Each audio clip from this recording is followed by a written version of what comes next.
है, माँ है, इन्होंने इतना आजाद छोड़ दिया है बेटियों को, इतना आजाद कर दिया, अल्लाह माफ फरमाए। अभी मुफ्ती कासिम साहब के हमें बयान कर रहे थे, एक मुसलमान की बेटी मुर्तद्दा हो गई हजरत, भाग के चली गई गैर मुस्लिम के साथ। बैठ जाओ, कोई बात नहीं, वो रास्ता नहीं। गैर मुस्लिम के साथ भाग के चली गई, एक कुर्मी के साथ। अब वो बयान कर रही है कि मैं अपना धर्म छोड़ रही हूं, और जने किस किस के मूर्तियों का नाम ले रही कि मैं उनको मान रही हूं, उनको मान रही हूं, और वो लिख रहे वहां से बेटियों को आजाद छोड़ दिया, बेटियों के नफ्स को बिल्कुल उभार के रख दिया, बेटियों की शर्म हया गैरत कुचल के रख दी है। अरे वो बाप कहलाने का हकदार है। अभी कुछ दिनों पहले एक शादी में गए, उनका बड़ा लड़का हमसे मोहब्बत करता था, उलमा से मोहब्बत करता था। उसने कहा आ जाए हजरत। मैंने कहा इतनी मोहब्बत कर रहा है, चलो।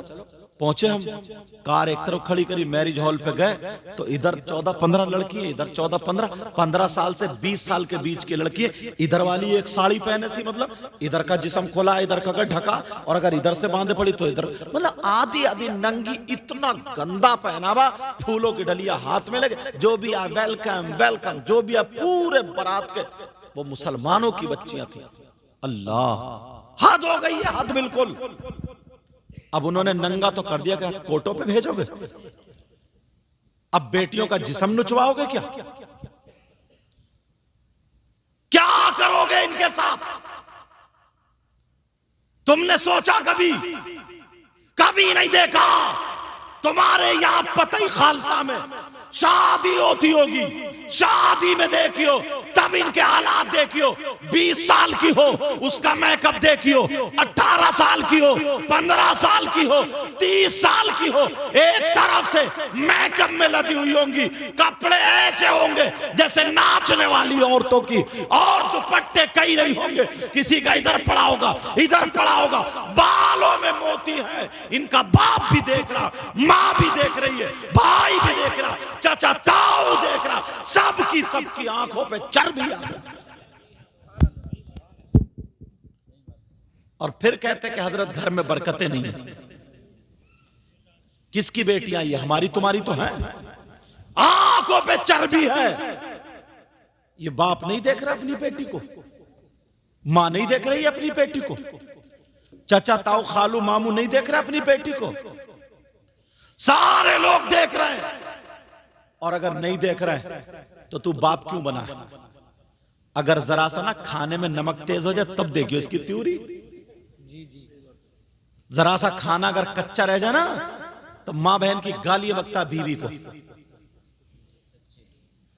ऐसे हालात, ये हमारे तुम्हारे घर की बातें। लोग कहते हैं कि साहब हमारे गांव में जुआ बहुत चल रहा, सट्टा बहुत चल रहा। हाँ, जुए के पांव हो गए ना जो चल रहा। बच्चों को आवारा कर दिया, बच्चों को बिल्कुल नाकारा कर दिया, बच्चों को छोड़ दिया। अब इतना बड़ा बच्चा देखे हाफिज कुरान है, और किसी के इतने इतने बड़े बच्चे जुआ खेल रहे होंगे। ये भी हमारे मुसलमानों के बच्चे, हमारे और आपके बच्चे।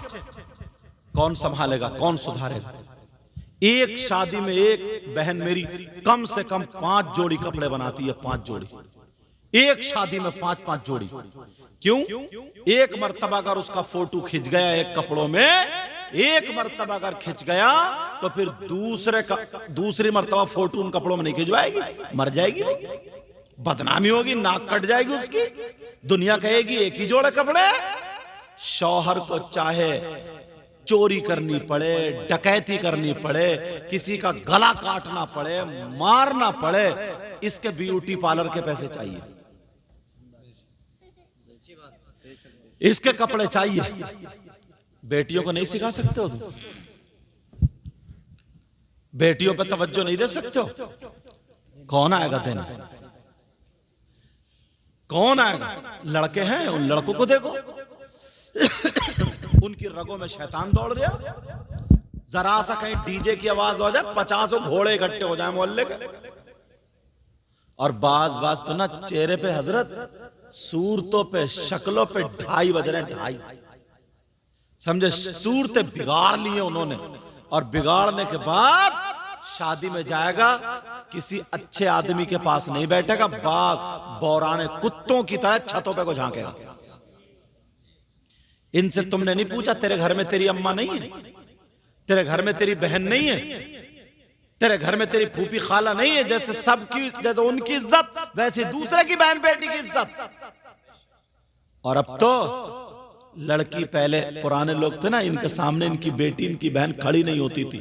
अब तो 3-4 लड़कियों ने गुट बनाया और बास कपड़े एक दूसरे के पहने, मतलब एक दूसरे के साथ में कपड़े पहने, गुट बनाया और दांत फाड़ रही है खड़ी हुई। ना अब्बा की शर्म आया, ना इमाम साहब की गैरत। बस गुट बनाया, वो उसकी सेल्फी ले रही है, वो उसकी सेल्फी ले रही है, वो उधर से चुटिया हिला रही है, उधर से चुटिया हिला रही है। और अम्मा अब्बा सोच रहे जन्नत हमारे घर पे रखी है, जन्नत।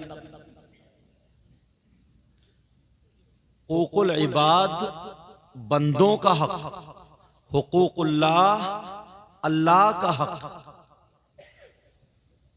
अब हश्र के मैदान में तवज्जो रखना, हश्र के मैदान में बादशाह मौला परवरदिगार होगा, वो फैसला करेगा, वो आदिल है, सुल्तान है वो। अल्लाह का अगर किसी ने हक पूरा अदा नहीं किया, मसलन बहुत बारीक बात बोलूंगा, अच्छे से समझना, किसी ने नमाज नहीं पढ़ी, नमाज ना पढ़ना बहुत बड़ा गुनाह, बहुत बड़ा गुनाह, गुनाह कबीर, गुनाह अजीम, बहुत बड़ा गुनाह। और फिर अलग अलग अइम्मा का इस पे इख्तिलाफ कि अगर इसने जानबूझ के नमाज छोड़ी तो किस दर्जे में जाएगा। समझ में आ रही बात? ये अलग एक तशरीह, मगर अल्लाह का हक अदा नहीं किया, इसका मतलब ये नहीं कि नमाज ना पढ़े, ये जहन में रखना। अल्लाह का हक अदा नहीं किया, वहां पे इंसाफ करने वाला अल्लाह तबारक व ताला अपने करम से माफ कर सकता है। अगर आपने किसी बंदे का हक अदा नहीं किया, यानी हक मारा, समझते रहना मेरी बात, किसी बंदे का हक मारा, तो अल्लाह तबारक व ताला उस वक्त तक माफ नहीं करेगा जब तक कि वो बंदा माफ ना कर दे जिसका के हक मारा। सुभान अल्लाह, माशाअल्लाह, माशाअल्लाह, बहुत खूब, बहुत खूब, जिंदाबाद। अल्लाह क्या बोलो, आदिल है, सुभान अल्लाह, सुभान। अब लोगों की तवज्जो जरा थोड़ी सी एक चीज पर बहुत कम लोगों की तवज्जो है। बाप माँ बाप मकान बनाते हैं, जमीन खरीदते हैं, दौलत इकट्ठी करते हैं, सारी चीज हो गई। इकट्ठी करने के बाद एक लड़का और एक लड़की भी है, ये दुनिया से चले गए। अब वो मकान और जमीन किसके नाम आती है, बेटे के या बेटी के? तवज्जो रखना मेरी बात। चाहे 10 कमरे हो मकान में या 5 कमरे हो मकान में, बेटी कहां पैदा हुई है, तुम्हारे घर में या कहीं और? बेटी का बाप कौन है, तुम या कोई और? मां कौन है, वही या कोई और? तवज्जो रखना मेरी इस बात पर। लोग नमाज पढ़ते हैं, पढ़ो, अल्लाह तौफीक दे, हज भी कर लेते हैं, सारी चीजें करते हैं, मगर चले जाते हैं बेटियों का हक दबा करके। बेटियों का हक इस दौर में बहुत कम लोग, तीजे को, 10वें को, 40वें को तीनों भाई बैठे और बंटवारा शुरू। और जब बंटवारा हुआ 6 बीघे जमीन, 3 भाई 2-2 बीघे आ गई। 2 बेटियों का क्या हुआ, कोई कहने वाला ही नहीं। तवज्जो रखना मेरी इस बात पर। हम लोग बड़ी आसानी से, इसमें बहुत लोग गिरफ्तार हैं, बहुत लोग हैं, बाप को अपने जीते जी ये वसीयत कर देनी चाहिए और इस चीज की तालीम औलाद को देनी चाहिए कि बेटे का अगर पूरा हिस्सा या डबल है तो बेटी का सिंगल। किसी आलिम से पूछे बेटी का कितना बेटे का कितना, सारे के सारे बेटे ही खींच लेते हैं और बस शादी कर दी, ला दावे। अब उसमें बेटी का कोई हक मकान में भी नहीं, जमीन में भी नहीं, जबकि शरीयत के एतबार से बेटी का जमीन में भी हक है और मकान में भी हक है। वो बात अलग है कि बेटे के दो, बेटी का एक, या बेटे का पूरा बेटी का आधा। इस बात पर लोग तवज्जो कम रखते हैं। कम क्या, गांव के गांव फेल है, गांव के गांव फेल है। और दूसरी एक बात और बताऊं, हम जितने भी गांव हैं तो सबके पास कुछ ना कुछ जमीन होती है। बोलो जमीन होती है नहीं होती? धान भी होते हैं, गेहूं भी होते हैं, आलू भी होते हैं, गन्ना भी होता है। और जो फसल होती है इधर, इधर क्या फसल ज्यादा होती है? गेहूं। अगर 20 क्विंटल गेहूं हो गए तो जितने खाना है 3 क्विंटल या 4 क्विंटल घुमनों में भर दिए, अंदर कट्टे भर के रख दिए। जो 14 क्विंटल या 15 क्विंटल बचा वो सबका सब बेच दिया।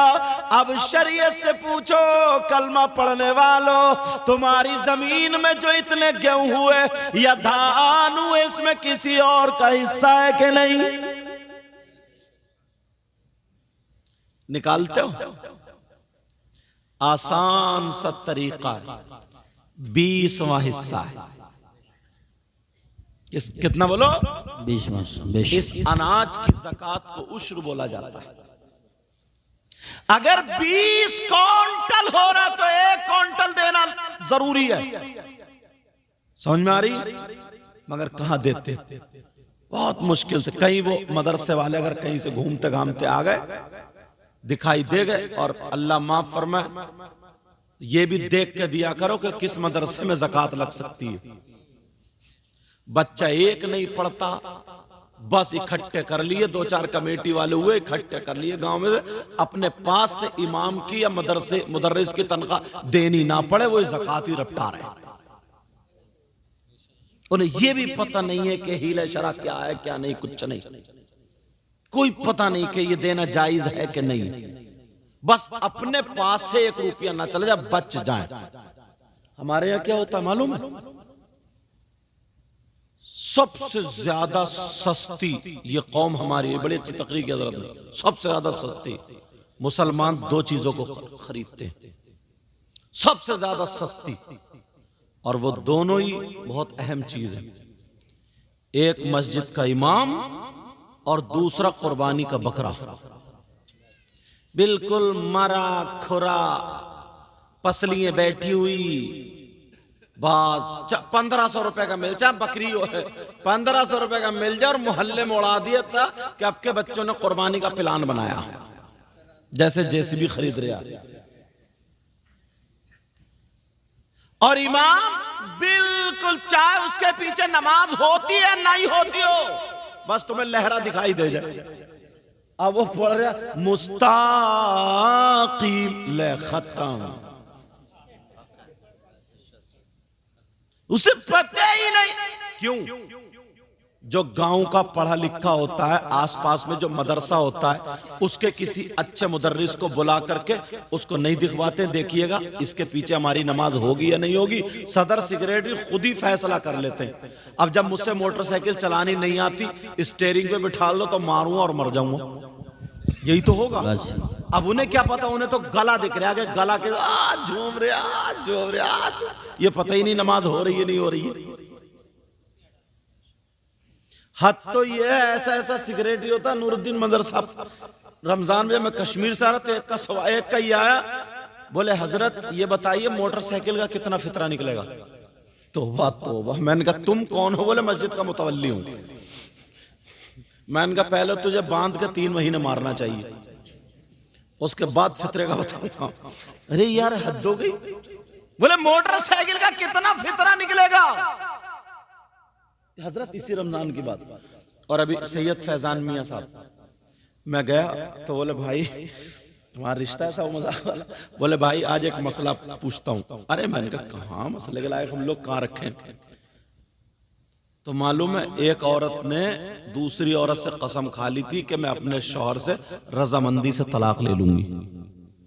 अब वो औरत चीखने लगी, चिल्लाने लगी, हाय मर गई, मेरा सर फट गया, यूं हुआ तो हुआ। वो दवा लाया, बेचारा गरीब भागते भागते। बोले कुछ भी नहीं हुआ।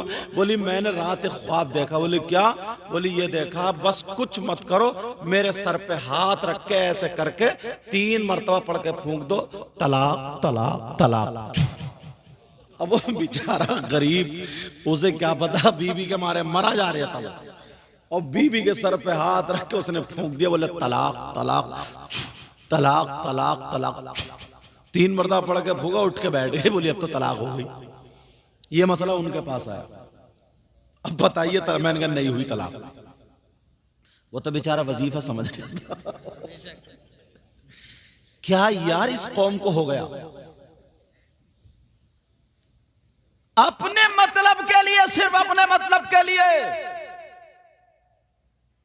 देखो जरा देखो, चौराहों पे बैठ करके कोई भी किसी की बुराई करके चला जाता, गीबत करके चला जाता, चुगली करके चला जाता है। सुन लो, अगर तुमने किसी की गीबत की है और उसे पता चल जाए तो जब तक वो बंदा माफ नहीं करेगा जिसकी के गीबत की है, अल्लाह ताला उसे माफ हरगिज नहीं। कभी सोचा एक जरा सी चीज ले डूबेगी।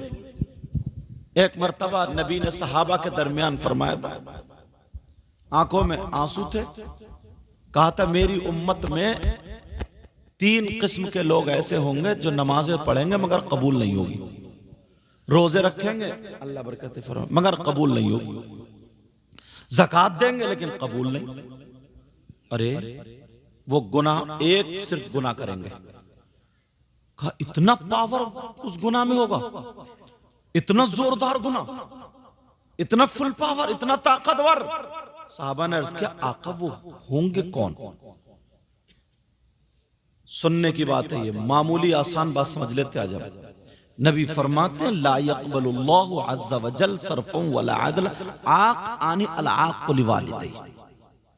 वो नमाजी होगा, वो हाजी होगा, वो मौलाना होगा, वो अच्छा पढ़ा लिखा होगा, वो मुसलमान होगा जो नमाजें भी पढ़ेगा, कबूल नहीं, चाहे कोई हो।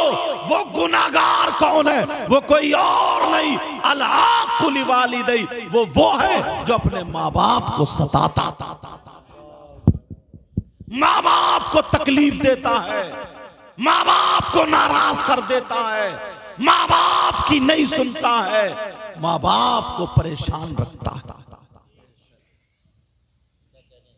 सही बताऊं मैं, मेरी बात गलत हो सकती है, नबी की बात इनकी गलत हो सकती, तुम्हारी हो सकती है, क्या नबी की बात गलत हो सकती है?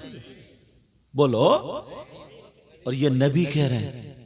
कभी सोचा आपने, कभी गौर किया इस बात पर, कभी तवज्जो की इस बात पर?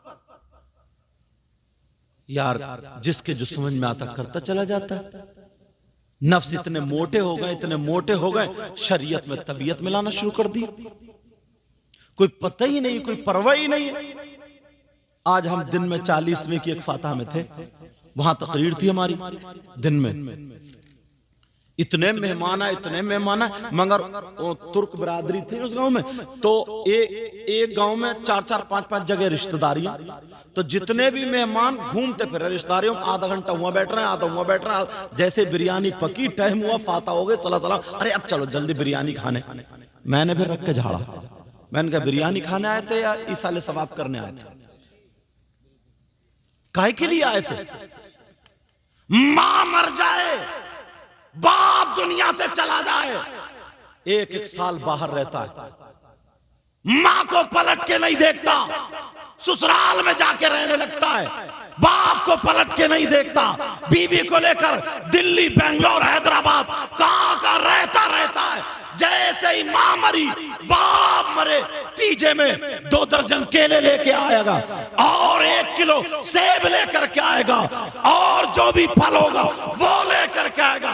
अब खाली मूली रो रहा, धाड़ रहा है, अरे अब्बा तुम चले गए, अम्मा तू चली गई, बोल तेरे 1 किलो केले या 2 दर्जन केले, 1 किलो सेब किस काम में आ सकते हैं? जब तेरे माँ बाप जिंदा थे, तेरी माँ जिंदा थी, रात रात भर खांसती रहती थी, तू 100 रुपए की उसे दवा ला के नहीं दिया।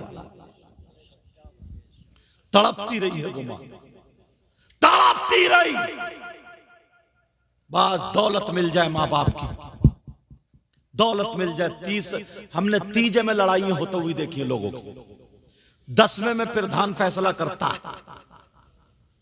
समझे? ये सारी चीजें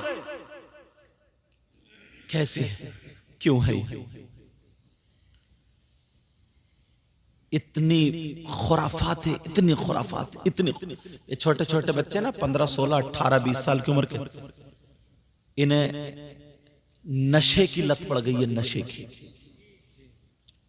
ये शराब के नाम पे बियर पी रहे हैं, वो बियर के नाम पे शराब पी रहे हैं। क्यों? बस ये मोबाइल देख रहे हैं, बाल इन्होंने ऐसे कर लिए जैसे प्याल में 2 कुत्ते लड़के गए हैं, उस प्याल की हालत खराब कर देना, प्राल की, ऐसे इनके बालों की हालत खराब, बिगड़े बिखरे ऐसे, और अपने आप को पता नहीं क्या समझता। ऐसे हालात कर दिए। बाप सुना दूं, नबी फरमाते हैं जिसकी बेटियां आवारा घूम रही हो, जिसकी बेटियां बेपर्दा घूम रही हो, जिसकी बेटियां मोबाइलों पे चैटिंग करके दूसरे लड़कों से बातें कर रही हो, जिसकी बेटियां फैशनीले कपड़े पहन के बेहयाई कर रही हो और उसके पहनावे से, चालो चलन से वो माँ बाप राजी हैं, तो वो माँ बाप दयूस हैं। और नबी फरमाते हैं दयूस जन्नत में नहीं जा सकता। और नबी जिसे मना कर दे तो कोई पीर साहब जन्नत में ले जाएंगे? बोलो, अगर नबी मना कर दे तो कोई मुफ्ती साहब ले जाएंगे जन्नत में? अगर नबी मना कर दे तो कोई आलिम साहब, कोई हाफिज साहब, कोई कारी साहब या हाजी साहब ले जाएंगे? अगर नबी जिसे रोक दे उसकी नमाजें उसे जन्नत में नहीं ले जा सकती। अगर नबी मना कर दे उसके रोजे नहीं ले जा सकते, उसकी ज़कात नहीं ले जा सकती, उसका हज नहीं ले जा सकता। नबी जिसे मना कर दे कोई माई का लाल जन्नत में नहीं ले जा सकता। इसलिए ये कोई और नहीं, नबी फरमाते हैं जिसकी बेटियां सरों पे दुपट्टे नहीं रखती हैं, जिस्म दिखाती हैं, आवारा घूमती हैं, बेपर्दा रहती हैं, वो माँ बाप उनसे राजी है, तो दयूस है, दयूस है, और दयूस जन्नत में नहीं जा सकता। अब लाओ जन्नत का रास्ता निकाल के, अब लाओ जन्नत का रास्ता। कभी देखा है? अब तो ना हम लोग भी ना, माफ करना मैं किसी आलिम को नहीं, पहले अपने आप को, हम लोग भी अवाम की तरह बह गए। मतलब जैसे अवाम देखती है ना वैसी तकरीर करना शुरू कर देते हैं जैसे हुआ। और बाज मौलाना की भी बहुत खबर ली जाएगी, 50-50 चुटकुले सुनाता है और कोई मतलब नहीं। हाँ, अगर कोई लतीफा कहना है और उसके बाद सबक है, उसके बाद दर्स है, उसके बाद इस्लाह है, कहने की इजाजत है। बुजुर्गों ने लतीफे कहें कहो, मगर बेमाना, बेमकसद, जिसका कोई मकसद ही नहीं, गलत है याद रख। और हाँ, ये तो अल्हम्दुलिल्लाह मजीव नाजिम, बाज नाजिम भी उसे पता ही नहीं शिया का शेर है या पता ही नहीं किसका, बस महफिल उठ जा हो रही कहो अली अली, जबकि हमारे दादा हैं। मैं तौहीन नहीं कर रहा हूं। एक जगह तो 40वें की महफिल में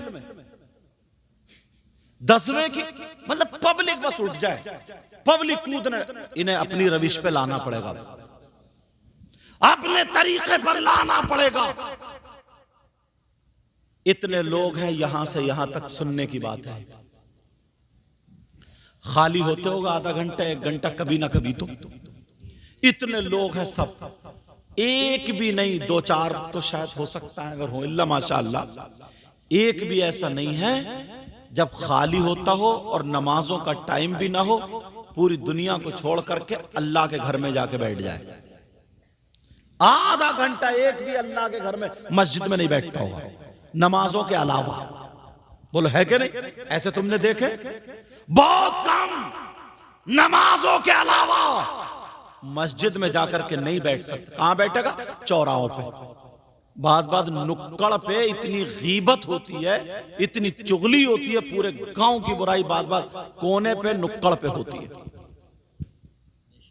टाइम अगर मिलता तो मस्जिद में जाकर के नहीं बैठता, और अगर मस्जिद में जाके बैठ जाओ ना तो नेकियों के बारे में तुमने सुना है?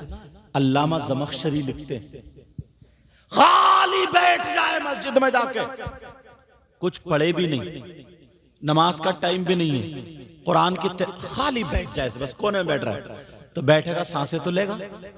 आधे घंटे में कितनी सांसें लेगा? 1 घंटे में कितनी लेगा? कभी सोचा?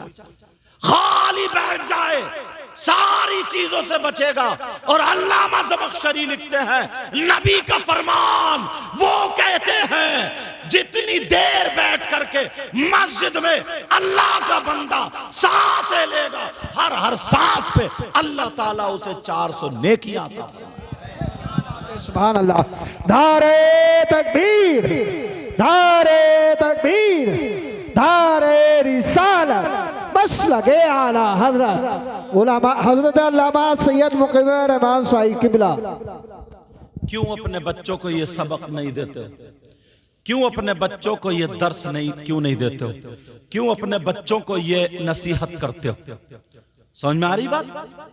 मेरी तरफ तवज्जो रखो थोड़ी देर और, मेरी थोड़ी सुन लेना प्यारो, सुन लेना। मेरा मतलब ये नहीं है कि तुम्हें जल्दी देख एक साइड से हो जाओ, मेरा मतलब ये नहीं है कि तुम्हें उठाऊं कुदाऊं, लेकिन एक एक बात जहन में आ जाए। अभी कोई अगर 50,000 रुपए या 50 लाख अल्लाह की राह में खर्च कर दे पते खालसा में, तो उसका नाम पूरे जिला मुरादाबाद में हो जाएगा।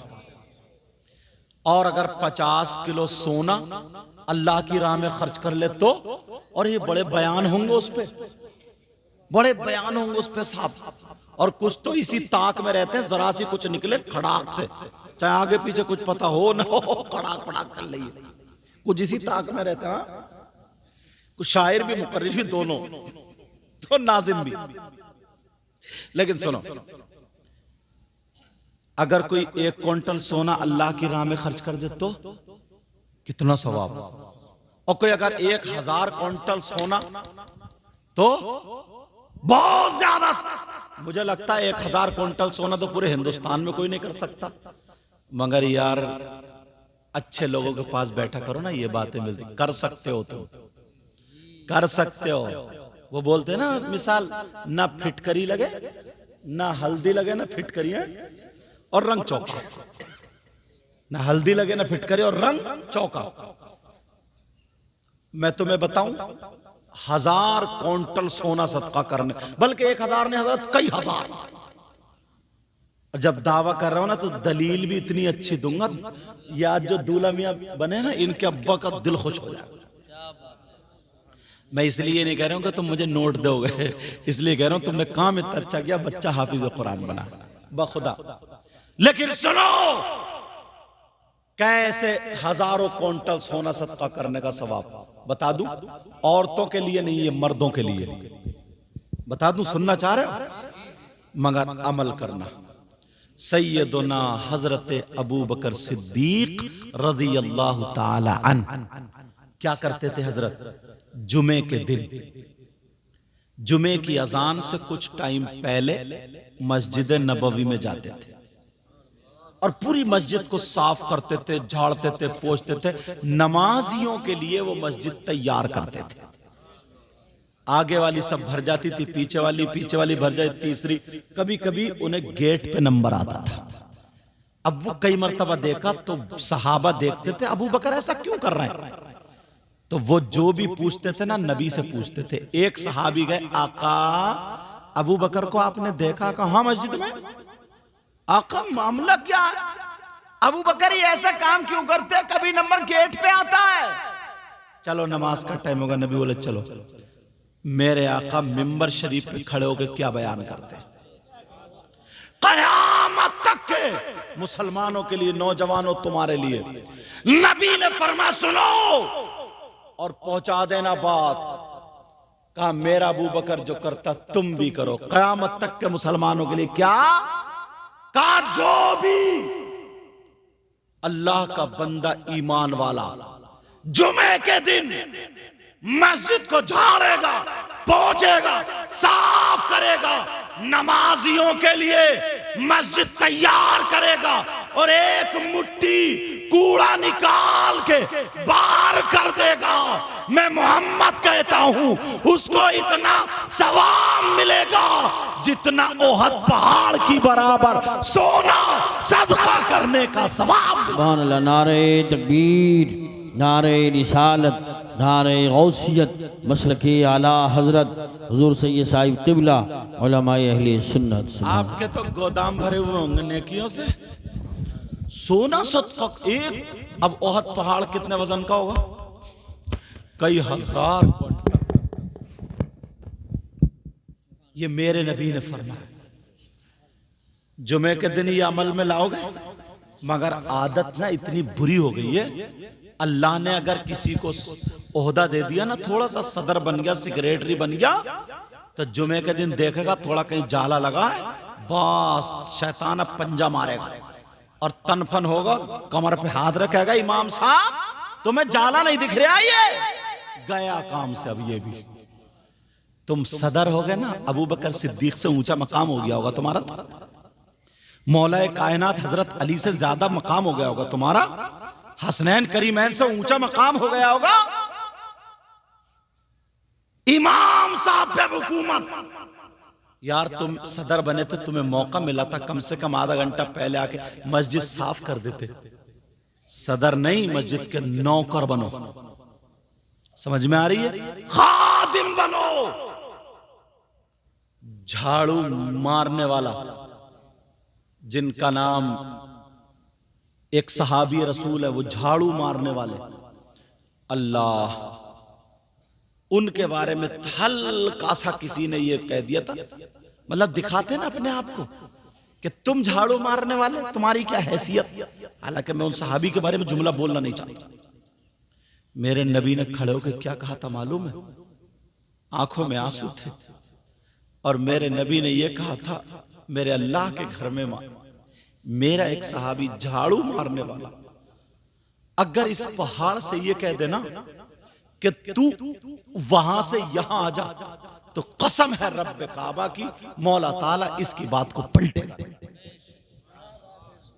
इसकी तुम दाढ़ी सनी हुई देख रहे हो धूल में, इसके कपड़े ऐसे देख रहे हो, इसके गर्दो गुबार देख रहे हो, ये वो लोग हैं हश्र के मैदान में, इस पे लोग, इन पे लोग रश करेंगे। ये कौन लोग? ये वो लोग हैं जिनके चेहरे दूर से चमकते हुए दिखाई देंगे, आज गर्द में सने हुए। समझ में आ रही है बात? काम अच्छे करो। जुमे के दिन अगर नमाज के लिए ना, उस टाइम पे नहाता है जब जुमे की अजान हो जाती है। बीबी कहती है जाते क्यों नहीं नमाज को? जाते, अब छोटी सी चड्डी पहन के आंगन में बैठ के नहा रहे यार। समझे यार, शर्म हया गैरत तो होनी चाहिए। सारी बातें किताबों से नहीं मिलती हैं, कुछ यहां से और यहां से भी मिलती है। एक बात बताओ, तुम इतनी छोटी सी चड्डी पहने पड़े हो, घर में माँ भी है, भाभी भी है, बहन भी है, उस चड्डी में तुम्हारा छुप क्या रहा? थोड़ी सी यार शर्म या गैरत की बात है। ये तो खुद भी इंसान समझ सकता है ना। घुटने से लेकर नाव तक छुपाना मर्द के लिए फर्ज है। तहमत बांध दो, कोई इतना बड़ा कपड़ा पहन लो जो घुटने से नीचे हो जाए, जिसमें कुछ पर्दा रहे, थोड़ी शर्म या गैरत रहे, इतना तो कर। ये कोई किताब में थोड़ी ढूंढना पड़ेगा। मगर बस शैम्पू रगड़ रहा, दो तीन और छोटी सी नेकरिया पहने पड़ा और आंगन में नल में फुर फुर फुर फुर करता फिर रहा। कह रहा अम्मा लाइए जरा शैम्पू। अम्मा शैम्पू ला के देगी। यार कुछ तो गैरत तहजीब सीखो, हालात बदलो। 4 लाख रुपए, बल्कि 4.5 लाख रुपए हज को जाओ तो लग रहे हैं एक बंदे के। कमाते कमाते कमाते कमाते मजदूर काफी दिनों में जमा कर पाएगा, और फिर भी पता नहीं हज कबूल हुआ कि नहीं हुआ। 2 मियां बीवी जा तो 9 लाख रुपए। अब बेचारा जो 500 रुपए कमा रहा है, इसका मतलब वो तो जा ही नहीं सकता, वो बेचारा महरूम रह जाएगा, हज का सवाब नहीं पाएगा। मगर नहीं, उसके लिए भी ऑफर है। एक चवन्नी नहीं लगेगी, 1 रुपया नहीं लगेगा। अगर नबी के तरीके को अपना लो ना, बगैर पैसे के। जिन्होंने पैसे का हज किया उसकी गारंटी नहीं दे सकते, जिसने बगैर पैसे के किया उसकी गारंटी मेरे नबी देते हैं। कौन है वो? तुम्हारे लिए तो ऐसी दौलत है, दुनिया की सारी दौलत फेल है, कुछ नहीं करना। ईमान अपना मजबूत रखना, 5 वक्त की नमाज पढ़ना, लेकिन सुनो, करना क्या जो हज का सवाब मिले। शाम को माँ बाप का चेहरा देखे सो गए, और सुबह को जब उठो तो माँ बाप को जाके मुस्कुरा के उनका दीदार कर लो। ये कोई मौलाना नहीं कहता, नबी फरमाते 1 हज मकबूल का सवाब मिलेगा।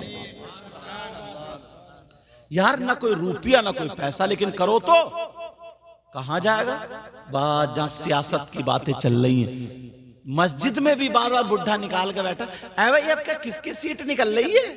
पहले तू अपनी सीट तो निकाल ले। तेरी जो कब्र में सीट बिगड़ने वाली है उसका क्या होगा? सीट निकाल ले, तेरे तो दांत ही निकल जाएंगे। अरे यार आंकड़े लगा रहे आंकड़े, यार भाई देखो भाई अब के नहीं जीतेगी उसकी सीट।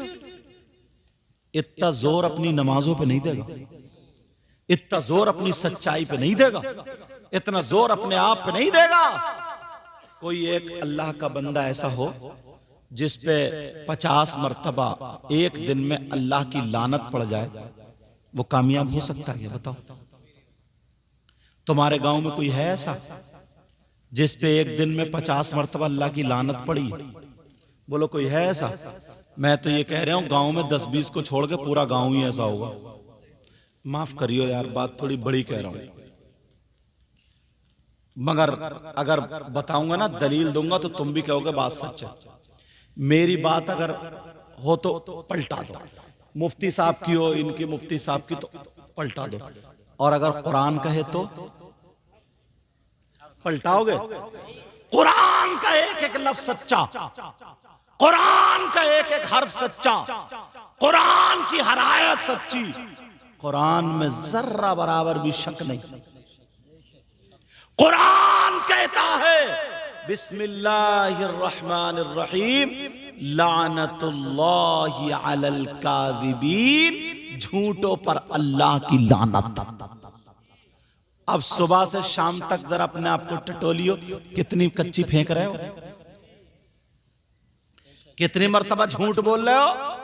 और ये जो ना मोबाइल है ना, मोबाइल, अम्मा पूछ रहे कहां बेटा? बस अम्मा दुकान पे हूं, दुकान पे, और टहल लिया खेतों में।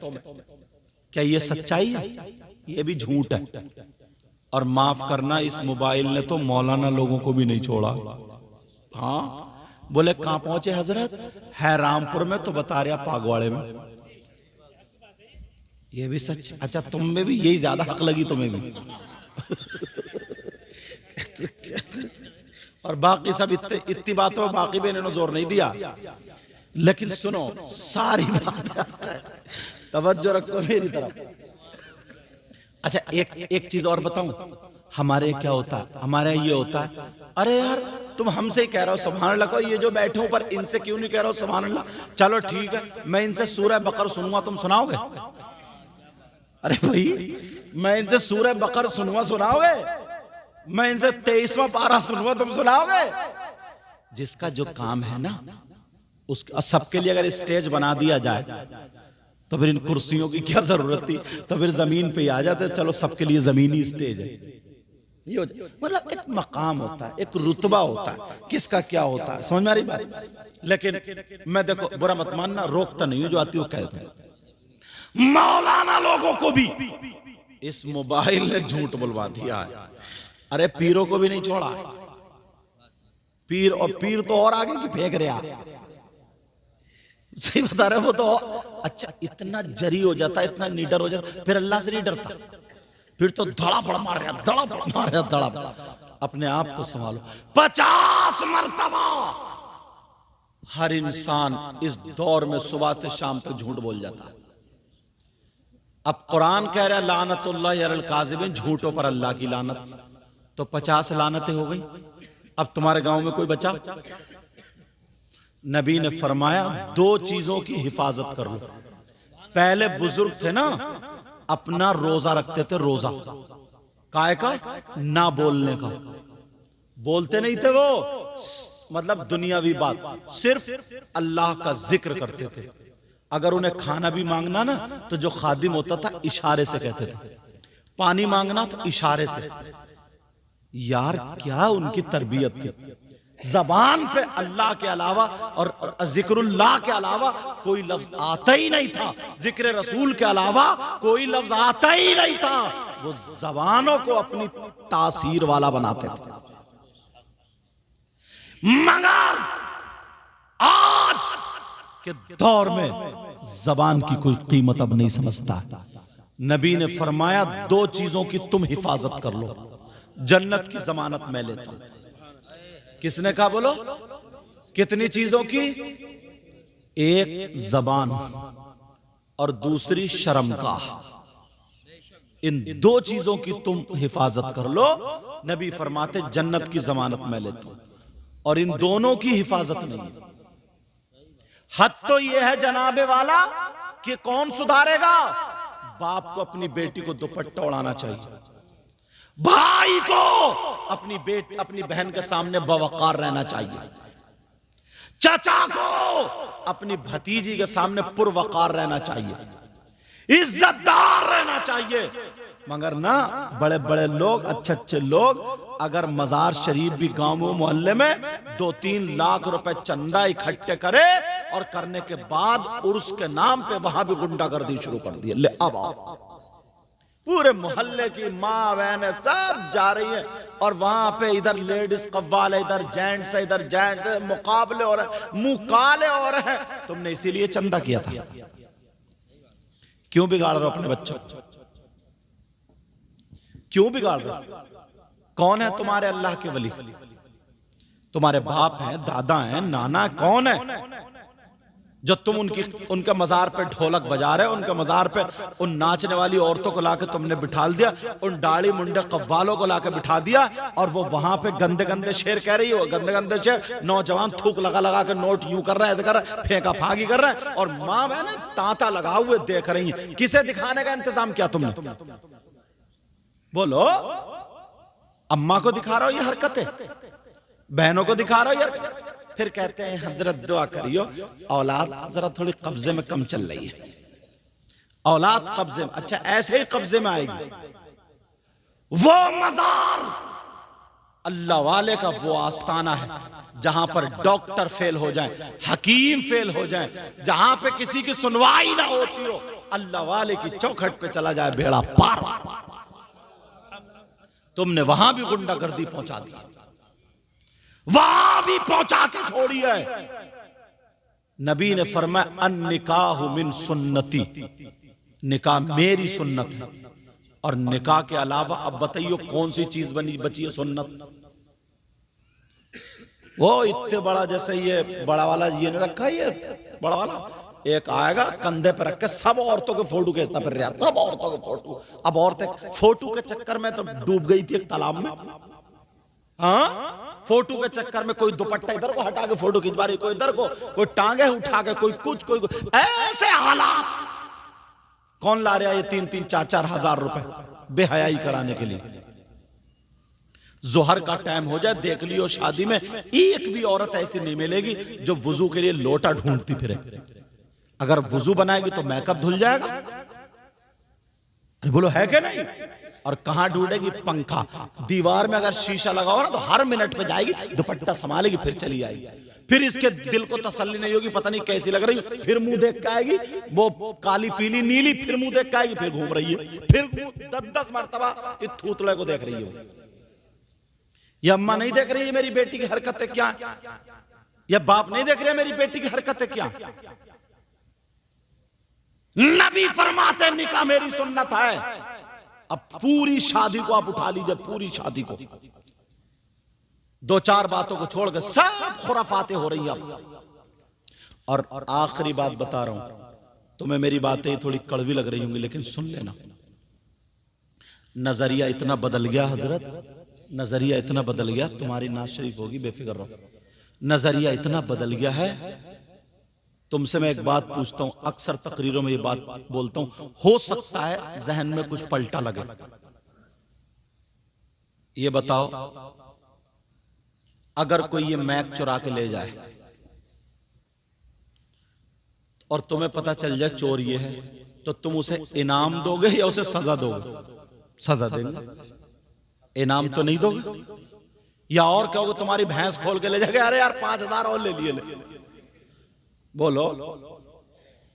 तुम्हारी भैंस खोल के ले जा रहे भाई चोर साहब, ओ चोर साहब 5,000 और ले जाओ, दोगे सजा? मगर तुम में कम से कम 100 आदमियों की शादी हो गई, और जब शादी हुई तुम्हारे जूते नहीं चुरे? अरे बोलते क्यों नहीं? चोरी तो चोरी है। पता चल गया चोर कौन है, तुमने पुलिस को फोन किया, साहब आ जाओ चोर पकड़ा गया, साहब आओगे पलट के? चोर भी चोरी की चोरी, सीना जोरी, जूते मैंने चुराए। अब चोर साहब की डिमांड पूरी की जा रही है। हाँ भाई, आली जनाब मोहतरम चोर साहब, बोलो कितने पैसे चाहिए? क्या मुसलमान हो गए? बोले 10,000। कितने बोलो? 10,000। वो कह रहे हैं दूल्हा मियां 8 ले लो, 8 ले लो। इसी पे वो 10 ये 8 झगड़ा हो रहा था। एक बुजुर्ग निकल का है, बोले भाई यहाँ क्या? बोले ऐसे से मामला। बोले ऐसा करो 9,000 पे मामला निपटाओ, चलो जाओ खत्म करो। बोले दूल्हा मियां ये तो इनका हक है, दो। इन बुजुर्ग से पूछो, तुम बूढ़े कहां हुए हो? चोर और चोरनी का हक जानते हो क्या? तुमने कह तो दिए 9,000 हक है। चोर का हक क्या है? अस्सारिक़ु वस्सारिक़तु फ़क़्तउ, इनका हाथ काटो, इस्लामी हुकूमत। और तुम कह रहे हो ये हक है। इतने में अब्बा आ गए। अब्बा बोले क्या बात है? बोले साहब ऐसे से फैसला कर दे। बोले नहीं, पूरे 10 दूंगा, पूरे 10। क्यों? बोले बेटे की खुशी है यार, इस दिन 1 रुपया भी कम नहीं, खुशी है, पूरे 10,000 दे दिए। चलो ठीक है। गाड़ी में दुल्हन को बिठाला, बैठे, गाड़ी निकली, बच्चों ने कार घेर ली। बोले लाओ हक। तुमने फोन किया कि उग्रवादियों ने कार घेर ली, आ जाओ। प्रधान को बुलाया, पकड़ो इन चोरों को। फिर यही झगड़ा 8-10 का, फिर वही फैसला। अब्बा ने कहा नहीं, 10,000 निकाल के दे दिए। क्यों भाई? बेटे की खुशी है। चलो कोई बात नहीं। अब नंबर आता निकाह का। इमाम साहब से कहा निकाह पढ़ाओ। इमाम साहब ने निकाह पढ़ा दिया। तुम बोलो इमाम साहब। इमाम साहब बोले 10,000। बस इतना कहना था, 10,000। अब दूल्हा के अब्बा का पारा चढ़ गया। बोले इमाम का दिमाग खराब है। अच्छा, चोरों का दिमाग अच्छा था, डकैतों का भी दिमाग अच्छा था। इमाम ने इतना नाजायज काम कर दिया। यार हो क्या गया? जरा सोचो, गौर करो। अब क्योंकि इसे बात, सदर साहब को बुलाओ, सेक्रेटरी को बुलाओ। इमाम साहब ने 10,000 मांग लिए। इमाम लालची है, इसके पीछे नमाज नहीं होगी, इसको निकालो मस्जिद से। सदर साहब सोच रहे हैं मेरी सदारत ना छूट जाए। बोले हजरत अब हम दूसरा देख लेंगे, तुम जाओ। कब तक निकालोगे? हश्र में मुंह नहीं दिखाना, नबी को मुंह नहीं दिखाना। कान खोल के सुनो। इमाम से अगर कोई नाहक बगावत करते करते मर जाए, इमाम से दुश्मनी रखते रखते मर जाए, उसकी गलती नहीं है। नाहक इमाम की बगावत में मर गया तो दुनिया के मुफ्तियों से पूछ लो, उसकी नमाज जनाजा पढ़ने का हुक्म नहीं। कभी सोचा तुमने? अब कहां गए वो जो कह रहे थे कि हक है? जिसका असली हक है उसका कुछ नहीं। नजरिया देखो, एक ही शादी में कितना बदलाव। चोरों को दे दिया, अरे बेटे की खुशी है। डकैतों को दे दिया, अरे बेटे। और इमाम जो था वो कौन पढ़ाएगा अपने बच्चों को? एक राजगीर मजदूर होता है ना, हमारे इलाके में 600 रुपए 700 रुपए उसकी तनख्वाह है एक दिन की मजदूरी। तुम्हारे यहाँ भी इतनी होगी मुझे लगता है। 700 अगर है तो मालूम है कितनी हजार है? 6 अगर है तो 16,000 हो रही है महीने की। 18 हो गए ना, 16 के एतबार से 600 के एतबार से कितनी हो गई? 18,000 हो गई। 18,000 जब हुई तो यार इमाम ने, वो हाफिज कुरान जो इमाम बना है, उसने इतना नाजायज काम कर लिया, उसने कुरान सीख लिया था। एक मजदूर आदमी जो कुछ भी नहीं करता, कुछ भी नहीं, खाली हाथ पांव उसके, तो मजदूरी जाके करता तो 500 रुपए की मिलती, 1500 रुपए उसके हो रहे हैं, 15,000 उसके हो रहे हैं एक महीने के। ये इसने हिफ्ज कर लिया, अपने सीने में कुरान बसा लिया। कौन सा ऐसा गलत काम कर लिया तुम उसे भूखा मारे डाल लो? 8-8 हजार में, 7-7 हजार में इमाम को रख रहे हो मस्जिद में। इसने इतना गलत काम कर लिया। कुरान इसने याद कर लिया तो गलत काम हो गया, आलिम बन गया तो गलत काम हो गया। कौन फिर अपने बच्चों को पढ़ाएगा? ये तो मैं मुबारकबाद देता हूं ऐसे जैसे लोगों को जो अपने बच्चों को हाफिज बना रहा कुरान, सिर्फ अल्लाह के भरोसे पालने वाला अल्लाह। मगर तुमने वो काम किए हैं, इसलिए तनख्वाहें अगर तनख्वाहें बढ़ाओगे तो लोग अपने बच्चों को पढ़ाना शुरू कर देंगे। हर कौम अपने मजहब को आगे बढ़ाती है और तुम उसे सस्ता कर रहे हो, सस्ता, जानते हो आप? मगर नहीं, तवज्जो ही नहीं, ढूंढ के लाएंगे कि सस्ते से सस्ता मिल जाए, चाहे नमाज होती हो या नहीं होती, बस। अरे यार तरकीब मैं बताऊं,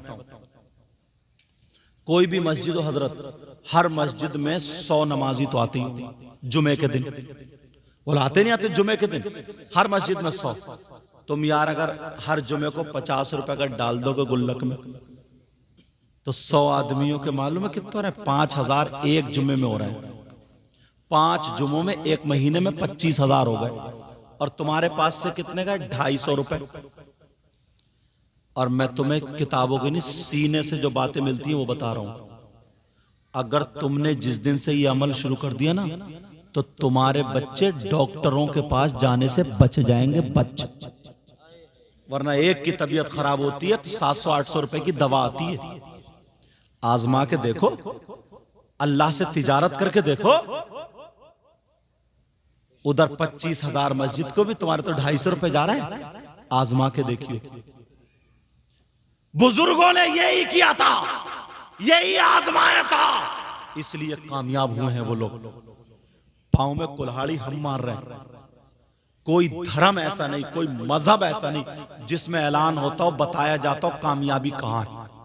तुम्हें नबी के जमाने से लेकर अब तक ऐलान होता जा रहा, कामयाबी कहां है, कामयाबी कहां, कामयाबी कहां। मगर तुम ऐसे हो जैसे दीवाने, पागल, भूले भटके, उसे पता ही नहीं क्या ऐलान हो रहा क्या नहीं हो रहा। तुम्हारे यहां मस्जिद में 5 वक्त की अजान होती है। अजान का मतलब जानते हो? अल्लाहु अकबर, अल्लाहु अकबर, अल्लाह सबसे बड़ा, सबसे बड़ा। अशहदु अल्ला इलाहा इल्लल्लाह, मैं गवाही देता हूँ अल्लाह के सिवा कोई माबूद नहीं। अशहदु अन्ना मुहम्मदर रसूलुल्लाह, मैं गवाही देता हूँ बेशक मोहम्मद अल्लाह के रसूल है। हय्या अलस सलाह, आओ नमाज की तरफ। हय्या अलल फलाह, आओ कामयाबी की तरफ।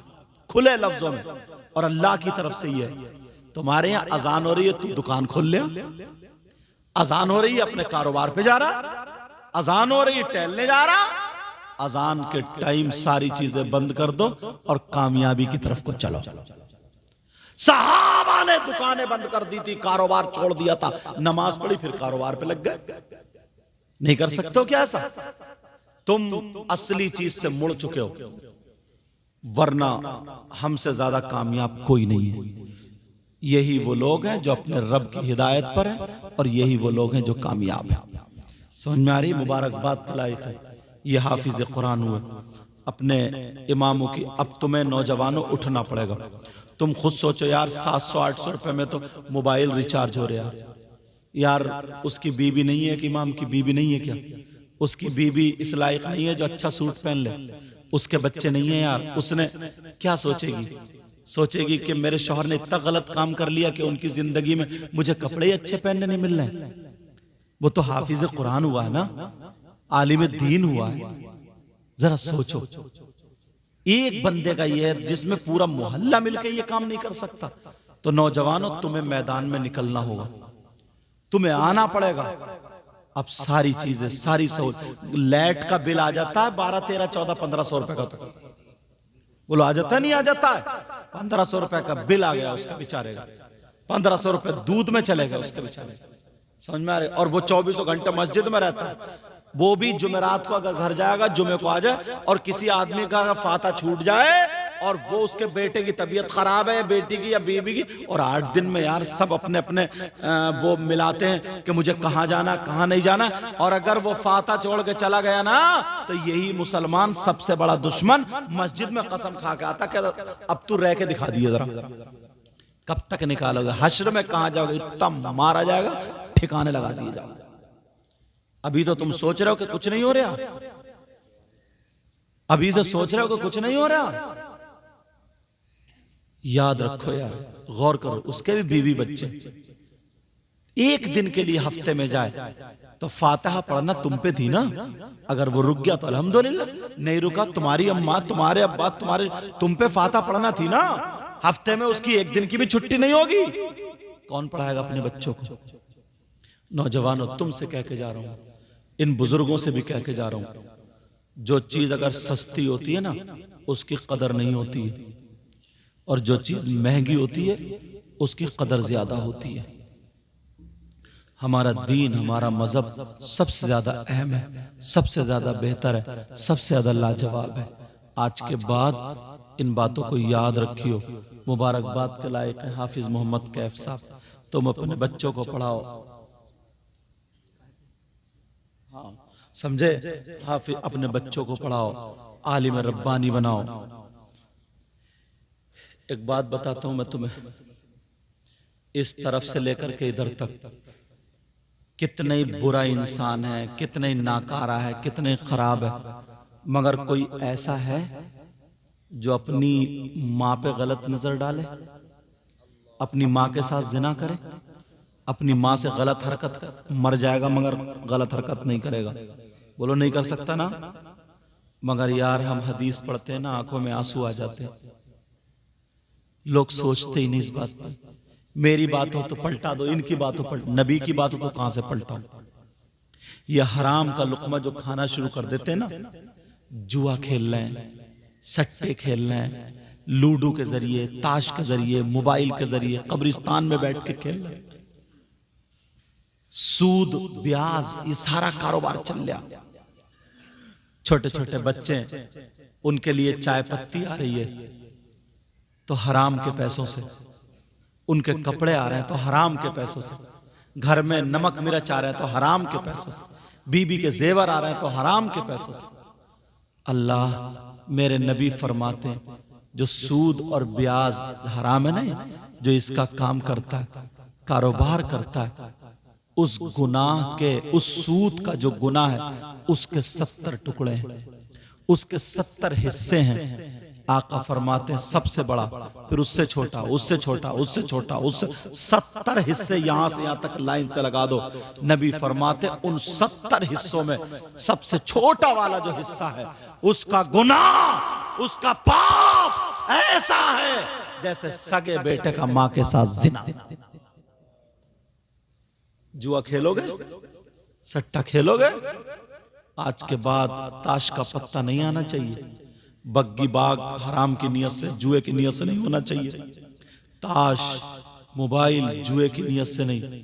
तुम्हें अल्लाह और रसूल का वास्ता, तुम तो मर्द हो यार, मर्द, अपने पसीने की कमाई खाओ, चटनी से खा लेना, नमक से खा लेना। इन पुराने लोगों से पूछो यार, इन्होंने बेचारों ने गुड़ से रोटी खाई है, प्याज हाथ से कुचल कुचल के गुड़ और प्याज से खाइए, पूछो इन पुराने लोगों से, मगर हराम का लुकमा नहीं खाया, हराम का नहीं खाया। तुम्हें अल्लाह और रसूल का वास्ता, हराम का लुकमा मत खाना। मैं दुआएं करूंगा, तुम जरा कमा के तो देखो, इंशाअल्लाह अल्लाह जरूर तुम्हारी कमाई में बरकतें अता फरमाएगा।